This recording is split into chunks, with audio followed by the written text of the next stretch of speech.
Hello people, welcome back to my channel.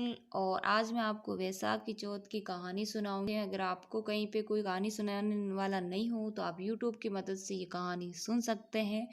तो चलिए कहानी को स्टार्ट करते हैं। एक बार एक गांव था जिसमें एक विधवा माता और एक पुत्र रहा करते थे।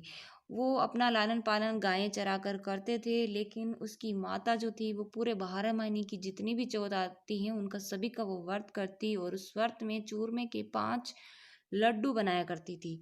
और उन लड्डुओं को वो एक गाय को दिया करती थी, एक गणेश जी को भोग लगाया करती थी और एक सवै खाती थी और एक जो थी अपने बेटे को खिलाया करती थी। इस तरीके से वो अपना जो है चौथ का व्रत पूरा किया करती थी। लेकिन एक बार क्या हुआ कि वो जो लड़का था उसका वो पड़ोसन के घर गया और उस दिन थी वैशाख की चौथ।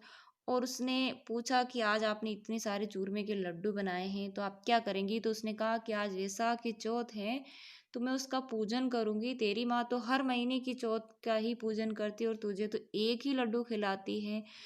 तो वो लड़का नाराज हो गया अपनी माँ से, वहां से आया और अपनी माँ से लड़ाई झगड़ा करने लगा। उसने कहा कि तुम ये चौथ का व्रत जो है करना बंद कर दे तो तुम मुझे एक लड्डू खिलाती हैं, बाकी फिर मुझे रोटियां खिला देती हैं, तो मैं तुम्हारे साथ रहूंगा नहीं, मैं तो विदेश जाऊंगा। तो उसने कहा कि तुम विदेश जाओ मत, मेरे से नाराज होके मत जाओ, अगर तुम जाना चाहते हो तो जाओ। तुम ये जो है चौथ माता की जो आंखें हैं जो मैं तुम्हें दे रही हूँ वो तुम अपने साथ लेके जाओ, अगर तुम्हारे उकट आया तो वो संकट जो है वो टल जाएगा। लड़का वह घर से निकल गया वो चौथ माता के आंखें लेके, और आगे जब गया तो वहाँ पे उसे रास्ते में एक खून से जो है लहराने वाली जो नदी मिली, उसको उसको पार करना था। जब उसको याद आया कि अब इसको पार कैसे किया जाए तो फिर उसने एक जो चौथ माता का जो आंखें थे उसमें से एक डाला, उस नदी को जो है वो पानी में तब्दील हो गई वो नदी और उसको वो आसानी से पार गया। जब आगे गया तो उसको भयंकर जंगल मिला। तो उसने सोचा कि इस जंगल को कैसे पार किया जाएगा, तो उसने फिर वो चौथ माता का आंखा डाला और उस जंगल को भी उसने पार कर लिया।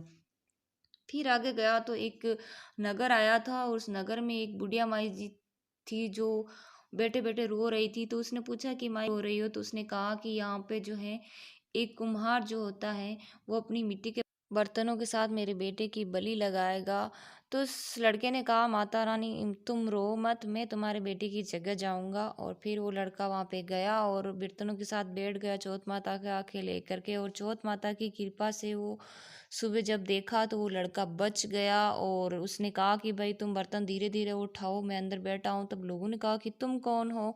तब उसने कहा कि मैं तो वही लड़का हूँ जो यहाँ पे शाम को बलि दी गई थी। तो फिर कहा कि तुम जिंदा कैसे बच गए। तो उसने कहा कि मैं चौथ माता की वजह से जिंदा बच गया हूँ। तो लोगों को यकीन नहीं हुआ और लोगों ने कहा ऐसा कैसे हो सकता है। फिर राजा को कहा गया तो राजा ने कहा कि ऐसा कैसे हो सकता है, और उस लड़के को जंजीरों से बांध दिया गया। और राजा ने कहा कि अगर ये जंजीरें खुल जाती हैं तो मैं मानता हूँ कि तुम्हारी चौथ माता जो है वो बहुत पावर वाली है।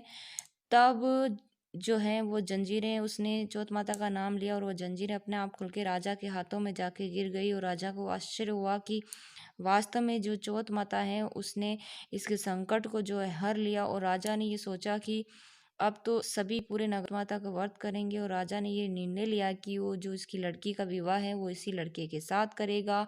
और इस तरीके से फिर उन्होंने उसके साथ विवाह कर दिया। और जब वो अपने घर गया लड़का वापस, तब उसकी माँ को पड़ोसियों ने कहा कि तुम्हारा बेटा बहू को लेकर के आया है साथ में। तब उसने कहा कि नहीं, मेरे तो भाग्य में कहाँ बहू का सुख है। तब उसने देखा तो यकीन नहीं हुआ और उसने चौथ माँ को धन्यवाद दिया कि हे चौथ माता, तुम्हारी वजह से आज मैं अपने बेटे बहू को एक साथ देख रही हूँ।